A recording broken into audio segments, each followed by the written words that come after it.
മോസ്കോയിൽ തീവ്രവാദി ആക്രമണത്തിൽ നിരവധി പേർ കൊല്ലപ്പെട്ട സംഭവത്തിന് തൊട്ടുപിന്നാലെ നേരത്തെ തന്നെ തങ്ങൾ ഇതേക്കുറിച്ച് മുന്നറിയിപ്പ് നൽകിയിരുന്നതായി അവകാശവാദവുമായി അമേരിക്ക.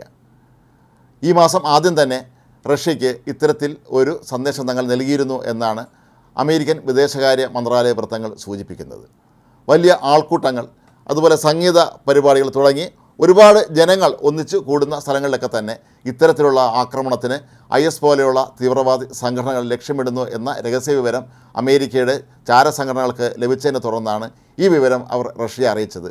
എന്നാൽ റഷ്യ ആകട്ടെ അമേരിക്കയുമായി പണ്ടുപോലെ തുടരുന്ന അത്ര സ്വരച്ചേർച്ച ഇല്ലായ്മ കണക്കിലെടുത്തായിരിക്കാം ഒരുപക്ഷെ കൃത്യമായി അമേരിക്കയുടെ ഈ നിർദ്ദേശം പാലിക്കാതെ പോയത്. അതിൻ്റെ പ്രത്യാഘാതം തന്നെ ആയിരിക്കാം ഒരുപക്ഷെ ഇന്നലെ ഇത്തരത്തിലുള്ള ഒരു വൻ ആക്രമണം നടന്നത്. ഈ സംഭവവുമായി ബന്ധപ്പെട്ട് നമ്മൾ മറ്റൊരു കാര്യം കൂടെ നോക്കേണ്ടി വരും.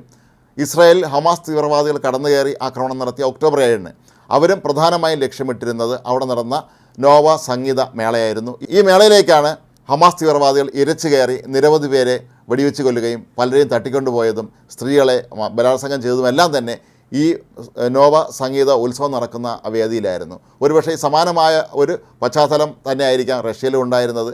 റഷ്യയെ സംബന്ധിച്ച് അവിടെ ഇപ്പോൾ സാമ്പത്തിക പ്രതിസന്ധി അടക്കമുള്ള നിരവധി വിഷയങ്ങൾ അവിടെയുണ്ട്. മാത്രമല്ല 2 വർഷമായി തുടരുന്ന യുക്രൈനുമായിട്ടുള്ള യുദ്ധത്തിന് ഇനിയും തീരുമാനമായിട്ടില്ല. ഇങ്ങനെയൊക്കെ ആണെങ്കിലും കഴിഞ്ഞ തെരഞ്ഞെടുപ്പിൽ പ്രസിഡന്റ് പുടിൻ വീണ്ടും 5ാം തവണ അവിടെ തിരഞ്ഞെടുക്കപ്പെട്ടു എന്നുള്ളത് മറ്റൊരു പ്രധാനപ്പെട്ട കാര്യമാണ്. ഇത്തരത്തിലുള്ള തീവ്രവാദ സംഘടനകൾ ഒരുപക്ഷെ അഫ്ഗാനിസ്ഥാൻ റഷ്യ ബന്ധം നമുക്കെല്ലാം അറിയാവുന്നതുപോലെ പലപ്പോഴും അത് നല്ലതായും മോശമായും നിന്നിരുന്നൊരു കാലമുണ്ട്. അഫ്ഗാനിസ്ഥാനിൽ റഷ്യ അവരുടെ ആധിപത്യം ഉറപ്പിച്ചിരുന്നൊരു കാലമുണ്ട്. അതുകൊണ്ടൊക്കെ തന്നെ ആയിരിക്കാം ഒരുപക്ഷെ IS തീവ്രവാദികൾ റഷ്യയെ ലക്ഷ്യമിട്ടത് എന്ന് വേണം കരുതാൻ. ഏതായാലും അമേരിക്കയ്ക്ക് ഇതേക്കുറിച്ചുള്ള വിവരങ്ങളെല്ലാം വളരെ കൃത്യമായി ലഭിച്ചിട്ട് അവരത് അറിയിച്ചിട്ടും റഷ്യൻ സർക്കാർ എന്തുകൊണ്ടാണ്, അല്ലെങ്കിൽ അവിടുത്തെ സുരക്ഷാ ഏജൻസികൾ എന്തുകൊണ്ടാണ് ഇത്തരത്തിലുള്ള ഒരു സംഭവം ഉണ്ടാകാൻ സാധ്യതയുള്ളൂ എന്നുള്ളത് കൊണ്ട് തന്നെ അവിടെ ഈ നിരീക്ഷണവും അല്ലെങ്കിൽ സുരക്ഷയൊക്കെ തന്നെ ശക്തമാക്കാത്തത് എന്ന ചോദ്യം ഇപ്പോൾ ഉയരുകയാണ്. റഷ്യയിൽ കഴിഞ്ഞ ദിവസമാണ് ആയുധധാരികളായ ഒരു സംഘം ഈ ഒരു മേള നടക്കുന്ന സ്ഥലത്തേക്ക് തോക്കുമായി ഇരച്ചു കയറിയത്. അവിടെ കൂടിയിരുന്ന ജനങ്ങൾക്ക് നേർക്ക് ഇവർ വെടിവെക്കുകയും സ്ഫോടക വസ്തുക്കൾ എറിയുകയും ചെയ്തു. അങ്ങനെ ഇവരുടെ ആക്രമണത്തിലും നിരവധി പേർ കൊല്ലപ്പെട്ടു. അതുപോലെ തിക്കിലും തിരക്കിലും പെട്ടും നിരവധി പേർ മരിച്ചതായിട്ടാണ് സൂചന. IS തീവ്രവാദികൾ ഇപ്പോഴും ഈ റഷ്യ പോലുള്ള രാജ്യങ്ങളിൽ അവർക്ക് സജീവമാകാൻ കഴിയുന്നത് എന്തുകൊണ്ടാണ് എന്നുള്ളത് മറ്റൊരു പ്രധാനപ്പെട്ട ചോദ്യമാണ്.